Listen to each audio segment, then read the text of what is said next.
Vamos abrir a palavra do Senhor na primeira epístola de Pedro, finzinho da Bíblia. Primeira epístola de Pedro, capítulo número 1.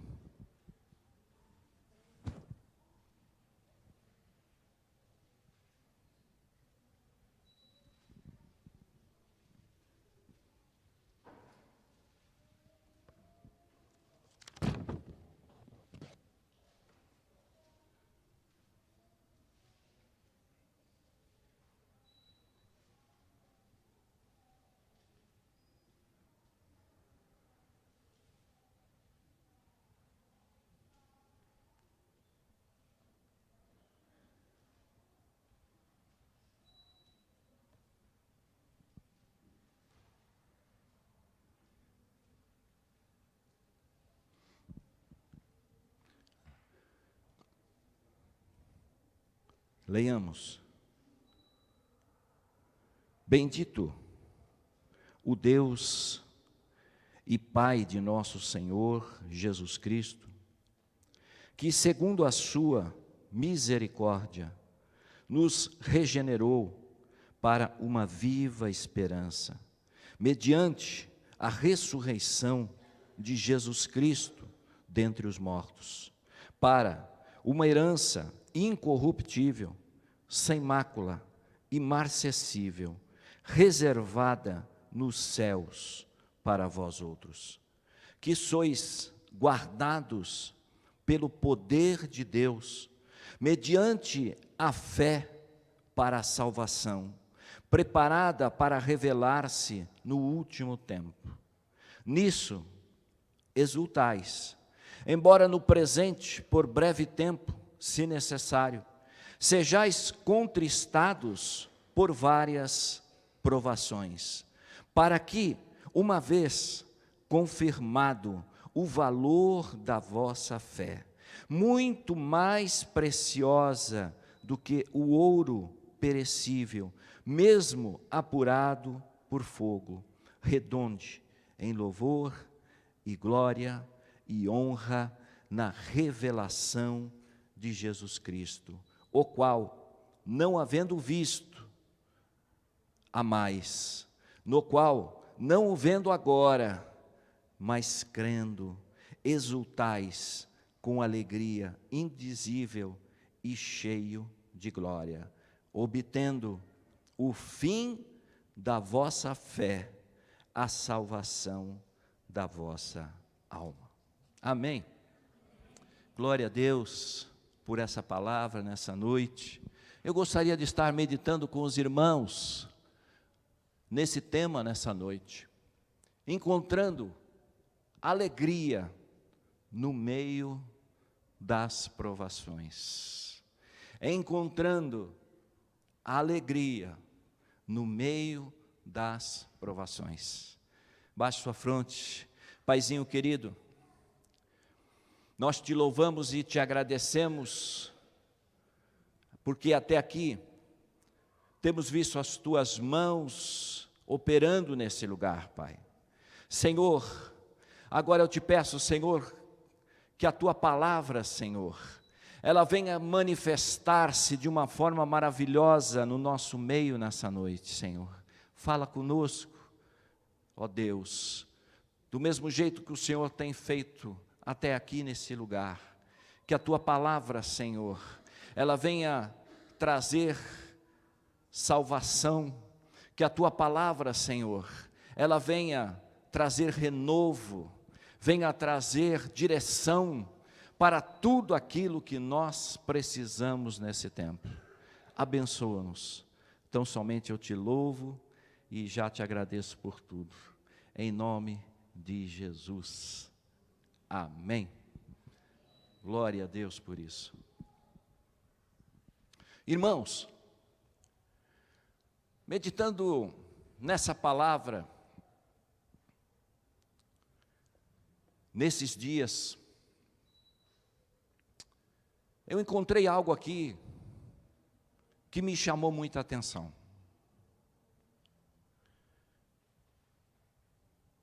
Quando você olha para essa palavra de Deus, nós muitas vezes Não ministramos muitas palavras, muitas pregações a respeito de Pedro. Mas Pedro era um apóstolo, grandemente usado pelo Senhor Jesus na sua época.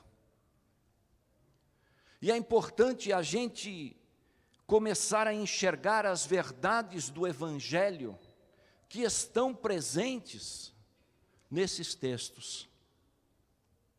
Nós encontramos aqui nessa palavra, igreja, algo maravilhoso da parte do Senhor na vida de Pedro. Quando Pedro, que estava ali enfrentando uma grande prova, Pedro tinha uma palavra ao coração da igreja, ao coração daqueles que estavam passando por grandes necessidades, por grandes problemas naqueles dias. É importante a gente ter em mente que a palavra do Senhor, ela sempre tem algo para nos ensinar. A palavra do Senhor sempre tem algo para nos acrescentar a nossa fé, a nossa esperança, que nós que estamos nessa caminhada cristã. Pedro, apóstolo Pedro, ele nessa primeira epístola, ele vai tratar de um assunto muito interessante. Alegria no meio das provações. Aparentemente parece algo inexistente. Aparentemente parece algo que não vai acontecer. Mas você vai ver ao longo da mensagem aquilo que o Espírito Santo de Deus vai falar ao teu coração nessa noite. Amém? É interessante que quando nós buscamos a felicidade, o mundo todo busca, você busca, eu busco, todos nós queremos ser felizes. Quem não quer ser feliz? Todos nós queremos. Queremos alcançar as bênçãos, queremos alcançar as vitórias, queremos ser materializados aquelas bênçãos que tanto você tem orado na sua casa, nesse período de oração. Eu lembro da minha geração, a geração dos anos 50, 60, 70, foi uma das gerações que procurou, que saiu do campo e começou a ir para as cidades. Muitos deixaram aquele lugar e ali, todos aqueles que saíram para habitar no meio das cidades, eles lutaram para conquistar. Foi uma geração que trabalhou, e trabalhou muito. Foi uma geração que se empenhou em conquistar, uma geração que se empenhou em fazer o melhor para os seus filhos, em trazer uma vida diferente daquela que ele viveu na sua época. Agora você olha para a geração de hoje, você vê que é uma geração que está buscando a felicidade, mas não está buscando a felicidade do jeito certo. A geração de hoje, porque nós ensinamos os nossos filhos, muitos deles acham que a felicidade não é uma busca, mas é um direito. Muitos acham que a felicidade, ela está diante deles muito facilmente. Por quê? Porque hoje, a geração de hoje tem algo que nós não tivemos. A geração de hoje, ela tem conhecimento. A geração de hoje, ela tem tecnologia. A geração de hoje tem tudo necessário para que eles possam ser felizes. Mas por que não são? Por que não são? A pergunta que eu faço. Quando você olha para a geração de hoje, você enxerga uma geração que não está preparada para o fracasso. Você consegue entender isso? Uma geração que não está preparada para ouvir não. Uma geração que não está preparada para viver do jeito que a palavra de Deus ensina. Por isso há muita luta. Por isso há muitas provas. Por isso há muitas dificuldades. Porque hoje as pessoas pensam que as coisas são fáceis. Se adquire facilmente. Eu não estou dizendo de todos, mas a grande maioria. A grande maioria das pessoas. Esse texto que você está vendo, que nós lemos, é um texto que fala de um momento muito difícil da igreja. A igreja aqui estava enfrentando o quê? Estava enfrentando, junto dos irmãos que estavam ali, um ataque muito grande de Nero. Já ouviu falar de Nero? Nero, aquele que botou fogo em Roma. Nero bota fogo em Roma e começa a acusar os cristãos, dizendo que os cristãos eram responsáveis pelo fogo, que os cristãos eram responsáveis por aquilo que estava acontecendo. Roma se levanta. Roma levanta pessoas para atacar os cristãos, e os cristãos começam a fugir.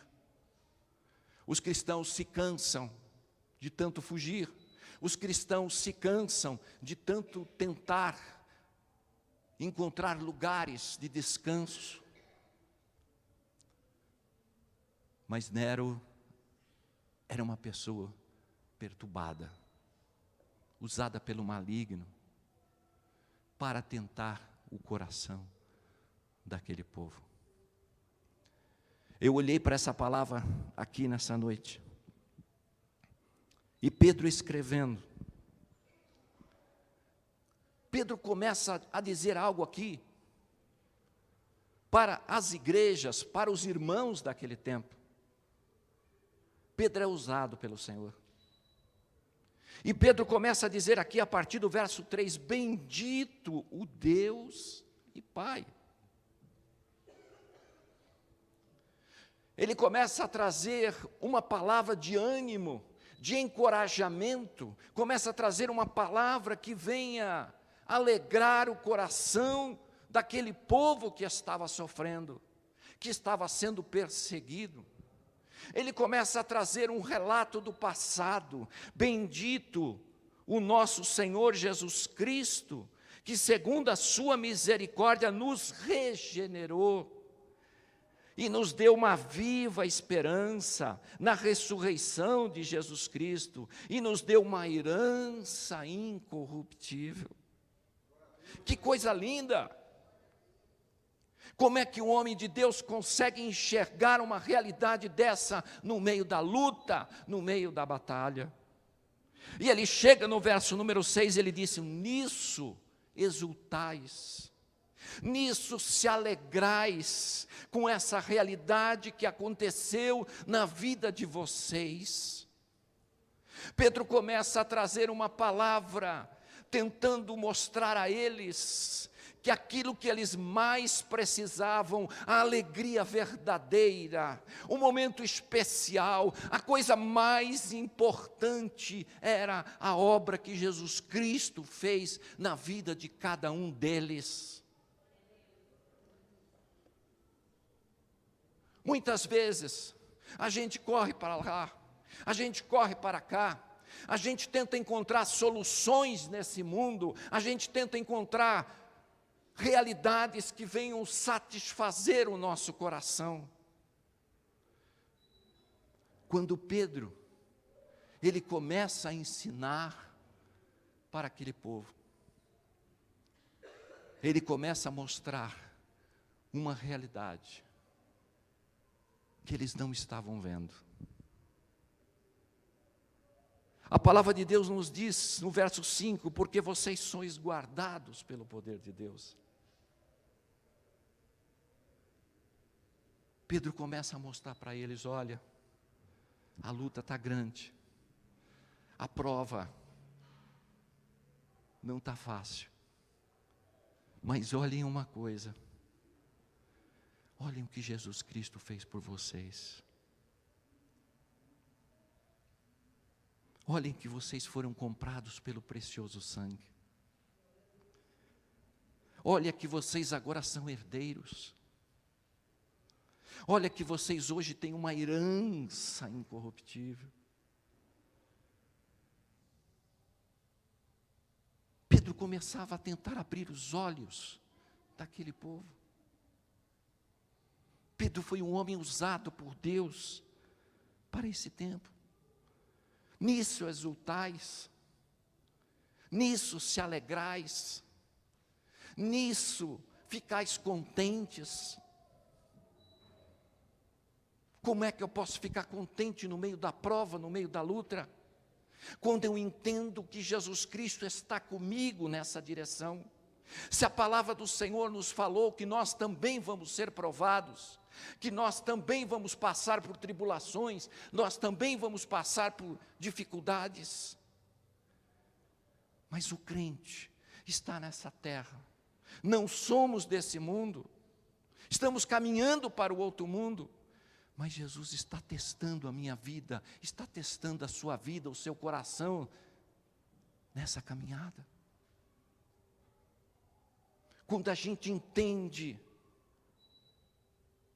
que nós estamos passando aqui, a palavra do Senhor nos diz no verso 3, no presente por breve tempo, se necessário sejais contristados por várias provações.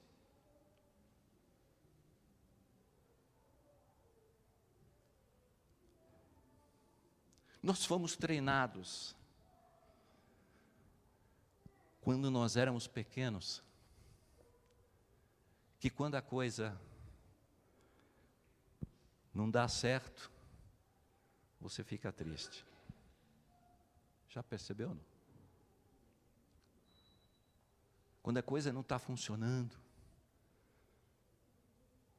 a gente fica triste. Mas por outro lado, desde pequeno, eu e você fomos treinados que quando as coisas boas vêm, um presente que você ganha, algo que você recebe, você fica alegre.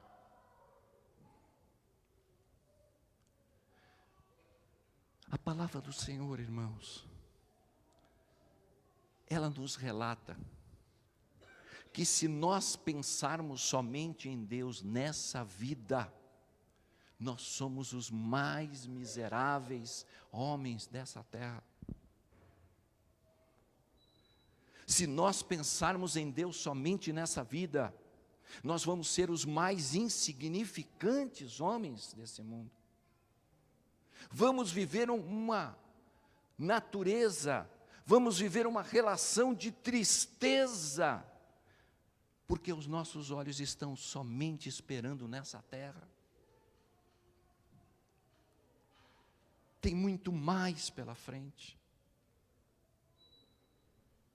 O nosso Deus é um Deus pedagogo, que nos ensina desde esse tempo em que nós estamos vivendo, porque o meu e o seu caráter está sendo forjado para vivermos na eternidade. O meu e o seu caráter está sendo trabalhado para você ser um vencedor. Jesus não deixou de trabalhar conosco. Jesus continua a nos mostrar a direção para nós que estamos vivendo nesses dias. O nosso olhar deve ser o olhar para o eterno. O nosso olhar deve ser o olhar para aquele que um dia manifestou-se na sua vida, um que te deu uma viva esperança para esse tempo em que você está vivendo. Muitas vezes o nosso olhar na prova, na luta, na batalha, é um olhar de murmuração, é um olhar de dificuldade. Mas você já procurou perguntar a Deus: por que você está passando por isso? Você já parou para pensar por que essa prova, por que essa batalha? Você se lembra de Paulo? Paulo chega para Deus: Deus, estou fazendo a tua obra, por que o Senhor não me cura? Paulo pergunta uma vez, Paulo pergunta 2 vezes, Paulo pergunta 3 vezes a Deus: Deus, por que tu não me curas? Estou fazendo a tua obra, estou viajando, estou pregando o evangelho, estou fazendo aquilo que o Senhor me pediu. Sabe o que Deus fala para Paulo? Eu mantive esse espinho na tua carne, para que você não se ensoberbeça, para que você não se exalte perante a minha presença. Deus te conhece, Deus sabe a nossa natureza humana, Deus conhece aquilo que eu estou passando, e Deus sabe até quando e até onde eu posso chegar. Ele sabe o que manifesta em mim e o que manifesta em você. Precisamos enxergar a Jesus, aquilo que Ele conquistou na cruz por você. Precisamos começar a olhar para o Filho que deixou o céu para nos salvar. Precisamos verdadeiramente tomar na nossa vida o que Jesus verdadeiramente fez por mim e por você. Nós somos a igreja do Senhor. Nós somos o seu povo escolhido, o seu povo separado para esse tempo. E se algo não está bom nesse tempo, olhe para Jesus. Olhe para a sua palavra. Olhe para a obra que Ele está fazendo em você. Um dia Deus, Jesus Cristo manifestou-se na sua vida. Um dia Ele mudou a tua sorte. Um dia Ele mudou o teu coração, tirou aquele coração de pedra e colocou um coração de carne. Um dia Ele desceu em direção à tua casa. Ele olhou para você e falou: é você que eu quero hoje. Como Ele fez na vida de Zaqueu. Ele olhou e viu os teus problemas, as tuas necessidades. Ele olhou para você e disse: é você que eu quero. Você é um escolhido de Deus. Quando tantas pessoas que estão perdidas nesse mundo, Jesus encontrou você. Jesus não deixou você passar desapercebido. Ele conhece o endereço da tua casa. Ele sabe do teu nome. Ele sabe dos teus problemas. Ele sabe das tuas necessidades. Ele sabe tudo.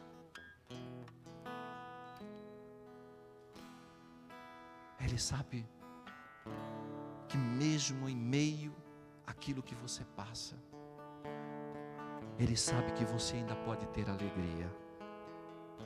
Alegria de saber que um dia você vai morar no céu. Alegria de saber que a tua casa está sendo construída. Alegria de saber que a cada dia,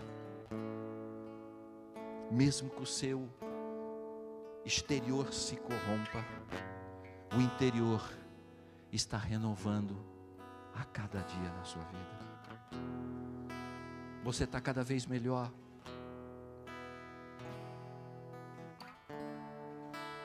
Mas esse texto fala também de uma segunda realidade. Esse texto fala que ter alegria diante das adversidades, ele precisa estabelecer o valor correto. Olha o que diz o verso 7. Para que, uma vez confirmado o valor da vossa fé, muito mais preciosa do que o ouro perecível, sendo apurado por fogo, redunde em louvor, glória e honra na revelação de Jesus Cristo. Pedro está falando assim: olha, a tua fé é mais importante que o ouro desse mundo. A tua fé é mais importante de que a maior riqueza que existe nesse mundo. Por isso você acha e você encontra na palavra de Deus vários versículos. Paulo diz assim: combati o bom combate, acabei a carreira e guardei a fé. Ele poderia ter dito assim: olha, eu combati, somei e cheguei rico, cheguei milionário, conquistei casas, conquistei isso, conquistei aquilo. Ele não fala isso. Ele diz: eu combati o bom combate, eu acabei a minha carreira, mas eu guardei o mais importante, é a minha fé. Você vai ver lá em Apocalipse, dizendo na palavra de Deus: guarda o que tens para que ninguém tome a tua coroa. Nós estamos nesse mundo, irmãos, e a fé é a coisa mais importante, que não pode ser deixada de lado e nem pode ser perdida da sua vida. Como o ouro, que se retira as impurezas. Por isso a tua fé está sendo provada. Deus está trabalhando. Deus está tirando de você. Obrigado, irmão. Deus está tirando de nós tudo aquilo que não serve.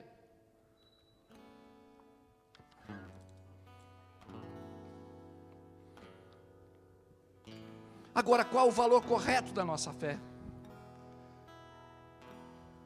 Nós precisamos tomar cuidado, que nós estamos vivendo uma geração em que a gente quer ter um relacionamento com meu Deus, um relacionamento de barganha.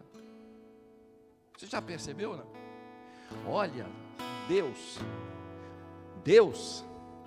eu vou ser fiel a ti, viu, Deus? Eu vou vir na escola dominical, eu vou vir no horário da oração, eu vou vir nos cultos, Senhor. Senhor, eu vou ser um belo dizimista. Senhor, eu vou vir na escola dominical. Deus, por outro lado, Deus, tu não vai me deixar faltar nada, hein? Deus, tu tem que andar comigo juntinho. Deus, tu tem que me abençoar. Nós estamos vivendo esse tempo. Esse não é o verdadeiro valor da fé. Esse não é o verdadeiro valor que traz para a gente a coisa mais importante na nossa vida. E hoje tem muita gente fazendo assim. Tem muita gente tentando andar certinho com Deus, mas colocando Deus na parede.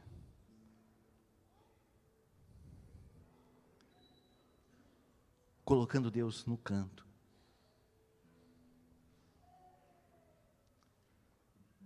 Deus, tu vai ter que fazer. Eu sou teu filho. Eu determino essa bênção. Eu determino, isso vai vir na minha vida. Irmãos, isso não é bíblico. Isso não é bíblico. Esse negócio de determinar, quem é você para determinar o que Deus vai fazer?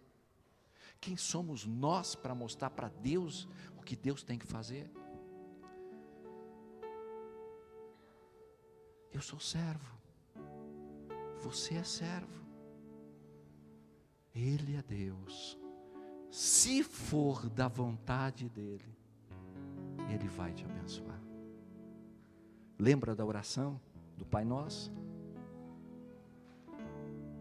Venha o teu reino, seja feita a tua vontade, assim na terra como no céu. Seja feita a tua vontade. Esse é o que eu preciso. Quando as coisas não dão certo, as coisas começam a dar errado, a gente começa a se perguntar, mas o que eu fiz de errado?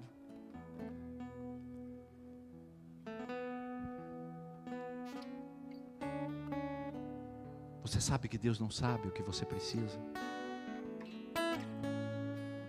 Deus conhece a nossa vida no mais profundo, irmãos.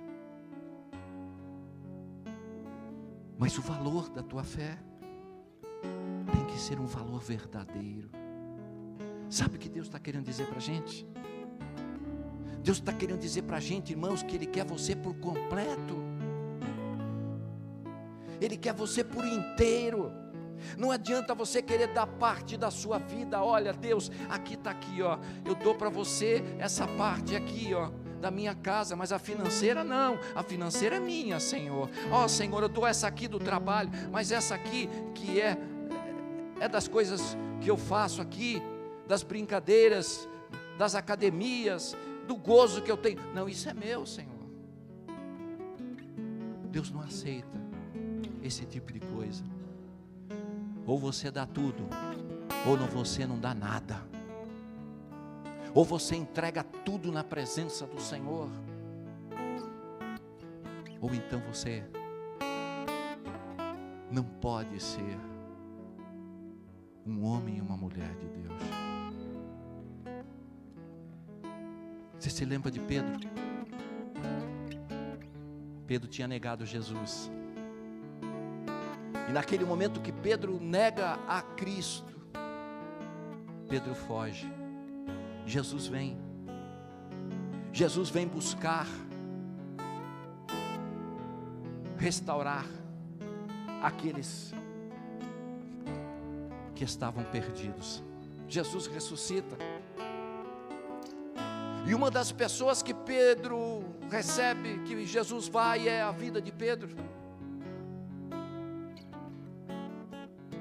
E Jesus chega para Pedro e Pedro pergunta para Pedro: Pedro, tu me amas? Senhor, tu sabe que eu te amo, disse Pedro. Então Jesus diz assim: então você apacenta os meus cordeiros. Aí Jesus novamente pergunta para Pedro: Pedro, tu me amas? Senhor, tu sabe que eu te amo. Então Pedro, cuida das minhas ovelhas. E Jesus faz uma terceira pergunta para Pedro: Pedro, tu me amas? A palavra de Deus diz que Pedro se entristeceu naquele momento. Sabe por que Jesus pergunta não só para Pedro, mas pergunta para mim e para você se a gente ama Ele? Porque se você quer assumir uma relação de fidelidade com Ele, se você quer ter uma relação com o Pai de compromisso, você tem que saber que para viver com Jesus, você tem que dar o seu tudo. Você tem que entregar todo o seu ser.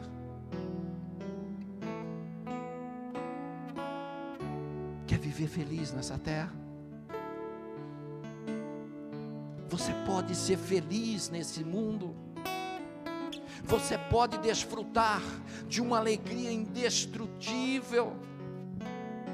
E essa palavra fala sobre isso. Verso 8: a qual havendo visto a mais, no qual não vendo agora, mas crendo, exultais com alegria indizível e cheio de glória. Nós podemos viver essa alegria que Pedro está aqui falando, irmãos,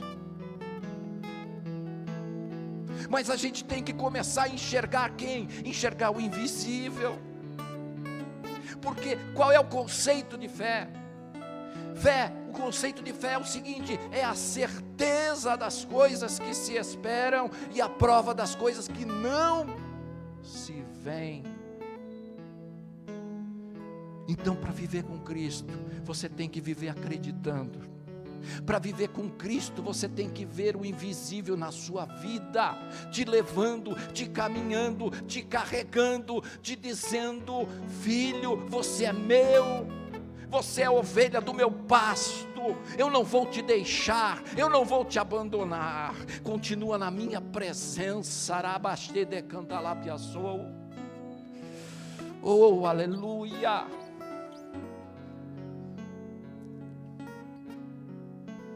Só Ele, por Ele e para Ele que são todas as coisas. Quer ser feliz?